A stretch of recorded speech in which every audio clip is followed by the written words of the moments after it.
Hey, what's going on, guys? This is Introduction to Programming using C++.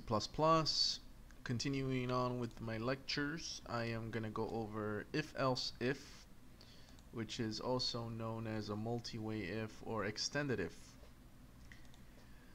I'm going to teach you about the behavior of the extended if and different ways that you can write an if-else-if statement along with an else. So let's get started. Again, the first example is an if-else-if block of statements that have one line in their body.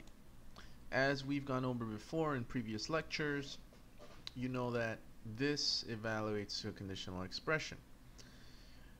Now, when you have an if-else-if, the body that will get executed will be the one where the expression evaluates to true. What does that mean? It means that at most, either this will get executed, this will get executed, this will get executed, or this will get executed, which means that you're never going to have this one and this one get executed. Okay, it's either this one, this one, this one, or this one. So it's only one entry and one execution, which means that, let's say this evaluates to true. Once this evaluates to true, then it's going to execute this one line body, and that's it. Jump out of these statements. Suppose this was evaluated to false. Now the difference here is that since this is evaluated to false, then it will do the next check for the next else if. So this is false, then it's going to check this and say, okay, is this true? If it's true, then it will execute this line. If it's false, then it'll check if there's any else ifs left. There is an else if left, and if this is true, then it will execute this body. Otherwise, it'll just go and do the else as default. If I did not have an else, then potentially I could never have any execution within this if all these expressions are false. Okay, so let's run this.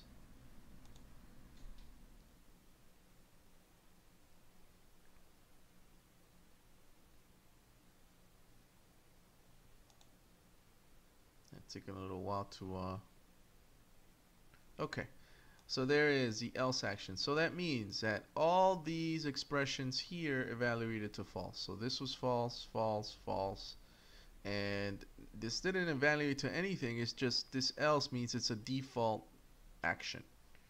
Okay, so this is a one body if else if. Now if I continue with this, we'll comment this out. Next type is one where you have a multi-body if else if, and in this particular example I don't have an else condition. So that means that at most one of these bodies will execute.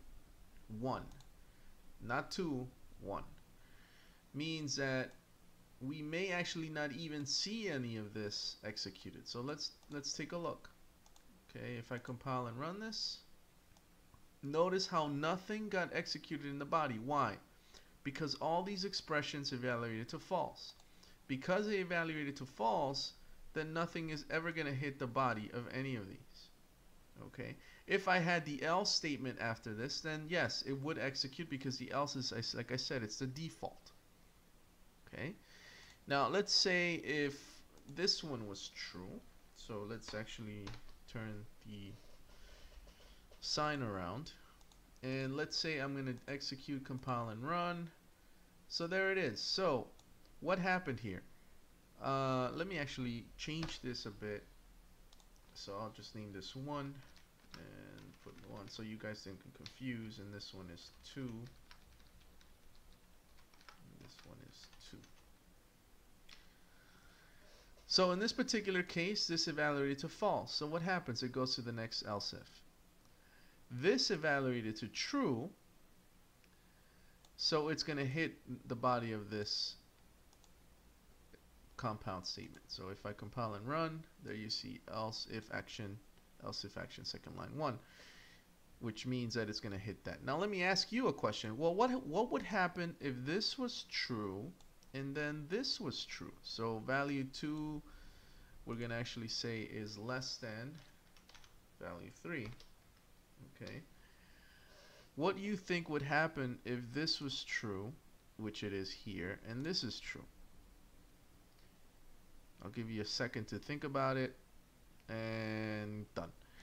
So what'll happen is this will get executed, this body here, and it will ignore the rest. Why? Because again, there's only one entry.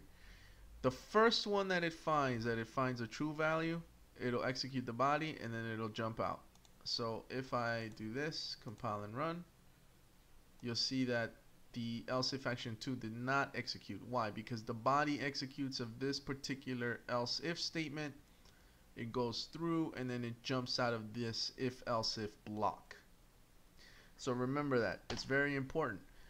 You're gonna have at most one of these execute. That's it. Only one body. That's it. Okay.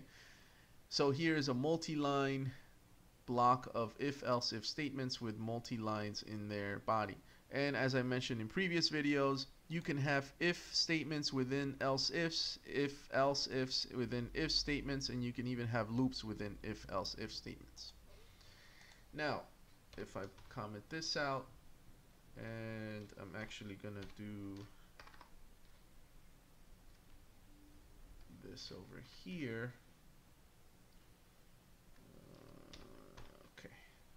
So here we have an if else if statements, and we actually have a default, right? So this is false, false, false, and then no matter what happens, if all of these are false, then the else will execute no matter what. Okay, so that's the only way that an else statement will execute. If all the other statements are false within your if else block, then the else statement will execute. So if I compile and run this, there it is. Else line 2, else line 3. Why? Because all the else ifs were evaluated to false. If I had one of these as true, depending on the sequential evaluation as you go down, then it will execute the body of that. So let's do this one.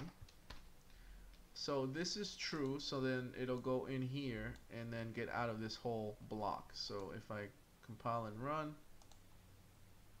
there's multi-line action, more lines in body. Okay, and same behavior. If, as I mentioned before, if this is true and this is true also, meaning that this will evaluate to true, okay, it really doesn't matter. Why? Because the first true that it finds as it goes down the chain is the one that it will execute the body of. So even though value 2 is greater than value 1, which is this statement, makes this statement true, the first statement has already been evaluated as true, so this will execute as true and it will execute the body. So if I do that, multi-line action, more lines in the body. Okay, this is just another way to write if else ifs with multi-lines in the body. And then the other format that I wanted to show you is that you can also mix. You can have one line bodies with if else ifs and then a multi-line body with an else. And if we execute this, it's going to be the same behavior. You're going to have a multiple line else. Why? Because the lines before the else evaluated to true. Evaluated to false. I'm sorry. They evaluated to false. So because they all evaluated to false, then this else is your default condition. It's your default condition which will execute no matter what, as long as it is false. The rest of them are false.